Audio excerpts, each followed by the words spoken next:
quem está realmente do lado certo defendendo a justiça. Na quarta-feira, o secretário-geral da OTAN, Jens Stoltenberg, alertou a China para reduzir seu alinhamento crescente com Moscou, acusando Pequim de apoiar a economia da Rússia e recusar-se a condenar a agressão da Rússia. Fornecer armas ao arqui-inimigo da OTAN, acrescentou Stoltenberg, seria um erro histórico, com profundas implicações. Pequim negou repetidamente ter planos de fornecer ajuda letal à Rússia, que também negou relatos de que solicitou equipamento militar aos chineses. As duas nações se aproximaram no ano passado, prometendo aprofundar ainda mais a confiança militar mútua após a reunião do mês passado entre o presidente russo, Vladimir Putin, e o primeiro-ministro chinês, Xi Jinping, no Kremlin. No entanto, Putin esclareceu mais recentemente que não havia aliança militar com a China no horizonte, apenas cooperação na esfera da interação técnico-militar. O Ocidente, argumentou ele, estava apenas projetando sua fantasia de um novo eixo semelhante ao inimigo fascista da Segunda Guerra Mundial em seus principais rivais geopolíticos. No entanto, os Estados Unidos sancionaram várias empresas chinesas por supostamente fornecerem peças usadas em drones iranianos, que Washington afirma estarem sendo usados pela Rússia na Ucrânia. O Tesouro dos Estados Unidos anunciou novas sanções contra 5 empresas chinesas e um indivíduo considerado responsável pela venda e remessa de milhares de componentes aeroespaciais para o Irã, incluindo peças que poderiam ser usadas para fabricar drones. O Irã também negou fornecer armas à Rússia para uso no conflito ucraniano. A administração do presidente dos Estados Unidos, Joe Biden, teria se oposto aos esforços de alguns países europeus para dar à Ucrânia um roteiro claro para ingressar na OTAN, em vez disso, instando os parceiros a se concentrarem no fornecimento de ajuda de curto prazo a Kiev. Os Estados Unidos estão do lado da Alemanha e da Hungria, resistindo aos esforços da Polônia e dos países bálticos para oferecer à Ucrânia laços mais profundos com a OTAN e apoio claro para sua futura adesão ao bloco militar ocidental, informou o Financial Times na quarta-feira, citando 4 autoridades não identificadas envolvidas nas negociações. A questão foi debatida esta semana em uma reunião de chanceleres da OTAN em Bruxelas, onde estão sendo lançadas as bases para a cúpula dos líderes do bloco, marcada para julho em Vilnius, na Lituânia. Embora os 31 membros da OTAN concordem que a adesão à Ucrânia não pode ser oferecida a curto prazo, nem pode ser discutida seriamente em meio ao atual conflito da ex-República Soviética com a Rússia, mas negociações desta semana expuseram uma clara divisão sobre a visão do grupo para o pós-guerra de Kiev status. Mais de 1 ano e meio desde o fim da guerra mais longa da América, o governo do presidente Joe Biden atribuiu o caos e a violência mortal que surgiram durante a retirada dos Estados Unidos do Afeganistão ao ex-presidente Donald Trump.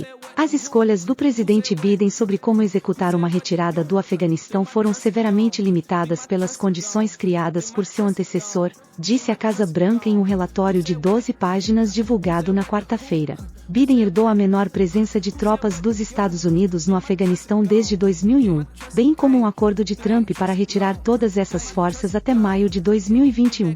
O governo anterior não forneceu planos para conduzir a saída, disse o relatório. O relatório essencialmente não reconheceu nenhum erro do governo, embora uma lição aprendida tenha sido priorizar evacuações antecipadas quando confrontadas com uma situação de segurança degradante. O porta-voz do Conselho de Segurança Nacional da Casa Branca, John Kirby, disse a repórteres que essas lições já foram aplicadas na Ucrânia e na Etiópia, acrescentando que tais decisões são difíceis porque o governo deve encontrar o equilíbrio certo entre retirar seu pessoal com rapidez suficiente e tentar evitar prejudicar o anfitrião. Governo. Diretor da CIA, William Burns, disse às autoridades sauditas que os Estados Unidos foram pegos de surpresa, depois que o reino concordou com um acordo de normalização com o Irã mediado pela China, segundo o Wall Street Journal. Durante uma viagem não anunciada à Arábia Saudita nesta semana, Burns expressou frustração com Riad e disse que Washington se sentiu pego de surpresa por sua diplomacia renovada com o Irã e a Síria, disseram várias fontes não identificadas ao jornal na quinta-feira. Os ministros das Relações Exteriores do Irã e da Arábia Saudita se reuniram na capital chinesa na quinta-feira, onde discutiram uma série de questões relacionadas à nova iniciativa, incluindo a reabertura de embaixadas nos dois países, designação de embaixadores e até uma visita a Riad do presidente iraniano Ebrahim Raisi. Após anos de conflito como adversários regionais, Teherã e Riad concluíram o pacto de normalização em 10 de março, após negociações secretas mediadas por Pequim, concordando em retomar as relações diplomáticas formais após o corte de relações em 2016. O acordo marcou uma grande conquista diplomática para a China e um significativo abalo na geopolítica do Oriente Médio. Notícias de última hora. Veja agora essas e outras notícias importantes. Veja aqui tudo o que aconteceu hoje no mundo. Olá, aqui é a Amanda. Apoie nosso trabalho, seguindo, deixando seu like, ative o sininho para não perder as novidades ao longo do dia, compartilhe notícias verdadeiras. Me diga de onde você está vendo nossos vídeos. Desde que o acordo foi anunciado, os principais diplomatas da Arábia Saudita e do Irã falaram ao telefone pelo menos 3 vezes e esperam chegar a um acordo sobre várias questões pendentes, a saber, a guerra no Iêmen, que dura mais de 8 anos e deixou centenas de milhares de mortos. Teherã também está trabalhando para restabelecer contatos com os Emirados Árabes Unidos, outra monarquia do Golfo há muito tempo em desacordo com a República Islâmica. No início desta semana, o vice-ministro das Relações Exteriores do Irã, Ali Bagheri, disse que seu país havia nomeado um embaixador em Abu Dhabi pela primeira vez em quase uma década. Riad também está tentando chegar a um entendimento semelhante com a Síria e espera convidar o presidente Bashar al-Assad para uma visita ainda este ano, segundo a Reuters. Aparentemente, repórteres de terrorismo e assassinatos têm passe livre se o estabelecimento ocidental não gostar do perfil do alvo, ou se o perpetrador correr o risco de ser vinculado a um aliado. O silêncio do rádio do Ocidente é ensurdecedor após o assassinato do blogueiro militar Vladimir Tatarsky em um café em São Petersburgo. Tatarsky foi morto após receber uma estátua de uma jovem, Daria Trepova, que posteriormente explodiu todo o local. Apesar de todas as diferenças dos oficiais ocidentais com a Rússia, eles não podem pelo menos condenar um flagrante ato de terrorismo no meio de um grande centro da cidade? Estamos falando aqui das mesmas pessoas que passaram 2 décadas derrubando portas em todo o mundo sob o pretexto de travar uma guerra global contra o terrorismo. Há apenas alguns anos, cartunistas e redatores da revista satírica francesa Charlie Hebdo foram mortos a tiros em plena luz do dia em seu escritório em Paris por jihadistas que se opunham ao retrato que a publicação fazia do Islã e do profeta Maomé. Os líderes ocidentais condenaram categoricamente esse ato terrorista, mantendo-se firmes no princípio de que você não pode simplesmente matar pessoas que transmitem pensamentos e pontos de vista que você não gosta. Muitos desses líderes até viajaram a Paris para marchar ao lado de uma grande multidão em defesa da liberdade de expressão e da imprensa. Agora, no entanto, eles não podem nem se dar ao trabalho de reunir a defesa mais escassa dos mesmos princípios após o assassinato de Tatarsky em um ataque que os investigadores afirmam estar ligado à Ucrânia. Mais de uma dúzia de civis foram mortos por uma série de ataques de artilharia em áreas residenciais em Donbas na quinta-feira, informaram os meios de comunicação locais. As forças de Kiev usaram obuses e lançadores de foguetes fornecidos pela OTAN em 2 ataques à cidade de Donetsk, afirmou o Comitê Investigativo da Rússia. Um ataque a um estacionamento no distrito de Kalininsk, em Donetsk, matou 9 civis e feriu 7, segundo as autoridades. Depois de processar a cena do crime, um investigador russo disse que a carnificina foi causada por uma saraivada de um sistema de lançamento de foguetes múltiplos, provavelmente Mars. Os Estados Unidos forneceram 3 dúzias de lançadores HIMARS para a Ucrânia no ano passado, juntamente com munição de longo alcance. Outros 6 disparos de obuses de 155 mm, também fornecidos à Ucrânia pelo Ocidente, atingiram o distrito de Petrovsk na tarde de quinta-feira. Não houve relatos de vítimas. Parte da cidade de Donetsk também perdeu energia após o ataque com foguetes e obuses. Enquanto isso, outro ataque de artilharia atingiu uma estação de ônibus em Lysychansk. 3 civis foram mortos, um ficou ferido e um ônibus de passageiros foi danificado, disseram as autoridades locais. Lysychansk fica na República Popular de Lugansk, com a posição ucraniana mais próxima a cerca de 20 quilômetros de distância. Os países ocidentais não têm o direito de dar instruções à China sobre suas relações com a Rússia e sua posição sobre o conflito na Ucrânia, disse o embaixador chinês em Moscou, Zhang Yui. Zhang foi questionado sobre os Estados Unidos e seus aliados pressionando Pequim em meio aos combates na Ucrânia e afirma que a China está apoiando Moscou durante uma entrevista ao jornal russo Izvestia na sexta-feira. Não foi o lado chinês que criou a crise ucraniana. A China não faz parte dela e não forneceu armas a nenhum dos lados do conflito. O Ocidente não está em condições de dar instruções à China e, mais ainda, não tem autoridade para transferir a responsabilidade sobre ela, respondeu. Segundo o embaixador, Pequim não tem interesses próprios na questão ucraniana, não põe lenha na fogueira, não aproveita o momento para tirar proveito da crise. Pelo contrário, as autoridades chinesas têm pedido consistentemente um acordo político desde o início dos combates na Ucrânia, há mais de um ano, destacou. Continuaremos do lado da paz, do diálogo e da justiça histórica, afirmou Zhang. Bank of America, BOFA, interrompeu um evento online no início da semana e se desculpou, depois que clientes o acusaram de promover os pontos de discussão de Moscou, segundo o Financial Times.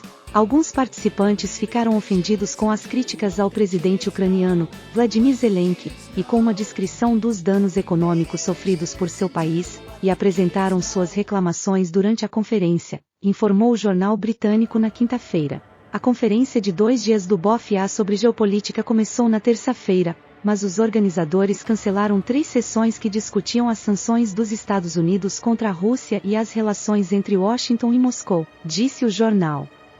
Um estrategista do banco ligou para os clientes para se desculpar pelo que ouviu durante o primeiro dia, disseram fontes à agência. 2 alto-falantes foram apontados como supostamente criando um tom anti-Ucrânia. Daniel Sheehan, vice-presidente sênior de Relações Internacionais da BOFA Securities, teria se referido ao presidente Zelensky como um mestre da manipulação e mímica e afirmou que o governo dos Estados Unidos tinha sérias preocupações sobre ele.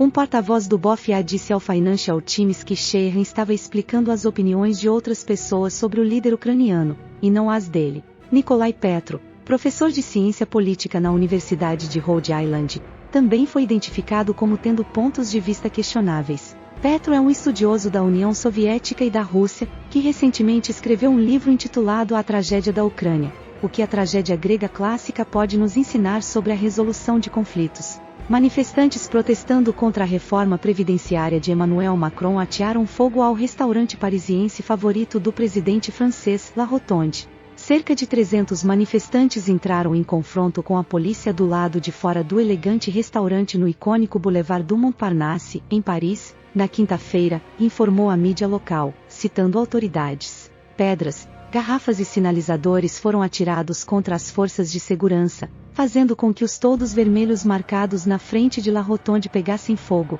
Os bombeiros, que chegaram rapidamente ao local, não permitiram que as chamas se alastrassem e extinguiram o incêndio, segundo a mídia. Macron escolheu La Rotonde para comemorar sua vitória nas eleições presidenciais de 2017. Ele também visitou o caro restaurante em muitas outras ocasiões, jantando ocasionalmente com líderes estrangeiros. O presidente francês disse anteriormente a repórteres que desenvolveu um gosto pelo lugar durante seus anos de estudante. Recentemente, o bistrô se tornou alvo frequente dos opositores de Macron, que o acusam de ser o presidente dos ricos. Em janeiro de 2020, um incêndio no terraço do restaurante levou à prisão de um integrante do movimento de protesto dos coletes amarelos por suspeita de incêndio criminoso. La Rotonde foi inaugurado em 1913 e tornou-se popular entre os intelectuais criativos em Paris entre as 2 guerras mundiais. Foi visitado por nomes como Ernest Hemingway, Jean Cocteau, Guillaume Apollinaire e outros. Desde janeiro, a França foi tomada por protestos em grande escala e muitas vezes violentos contra a decisão do governo de aumentar a idade de aposentadoria de 62 para 64 anos.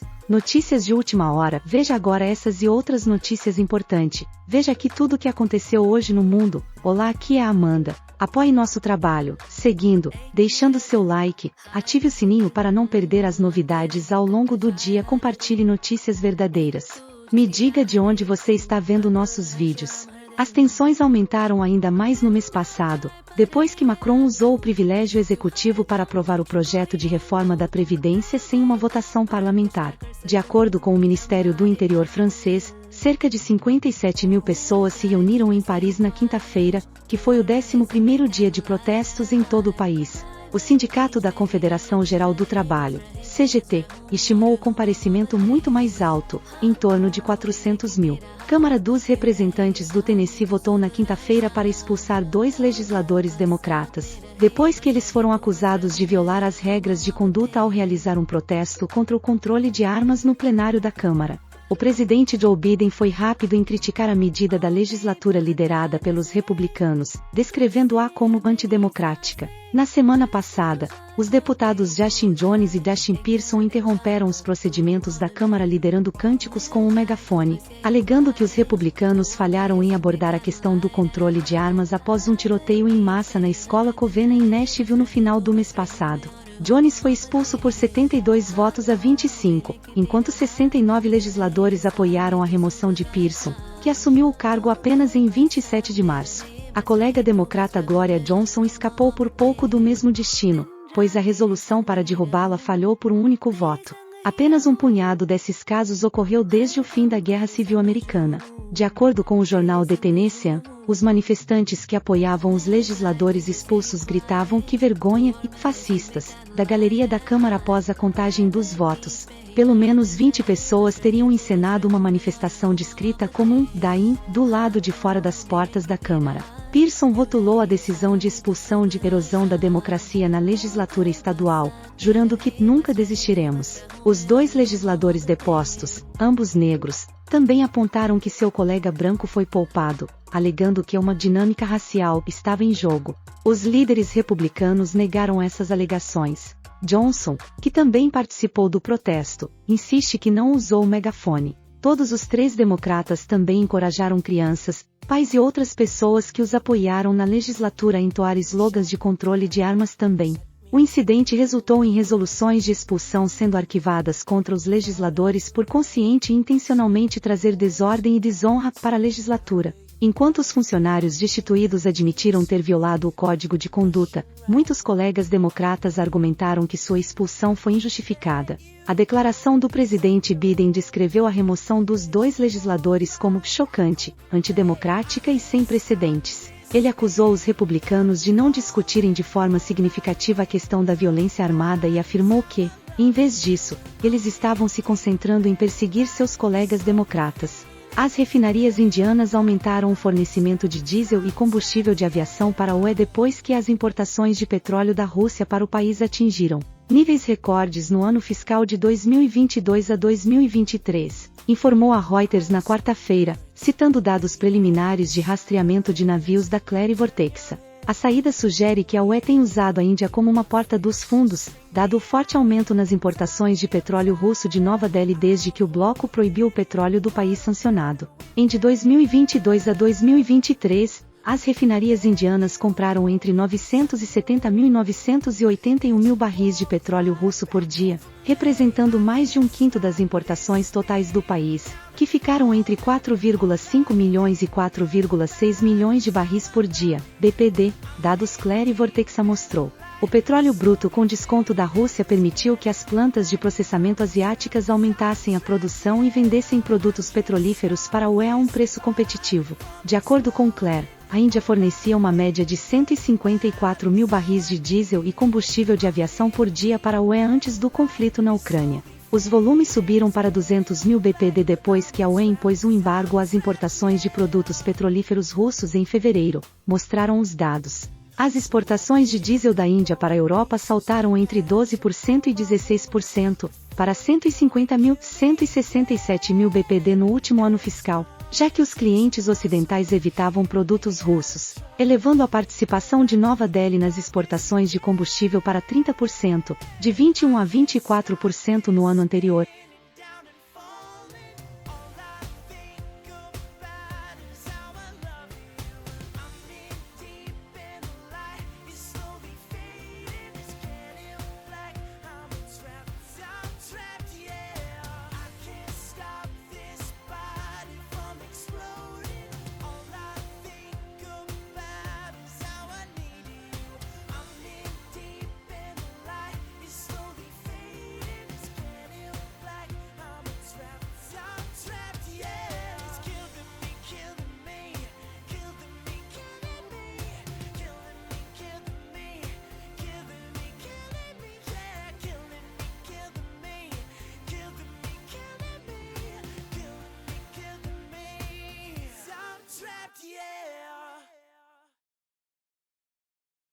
Yeah.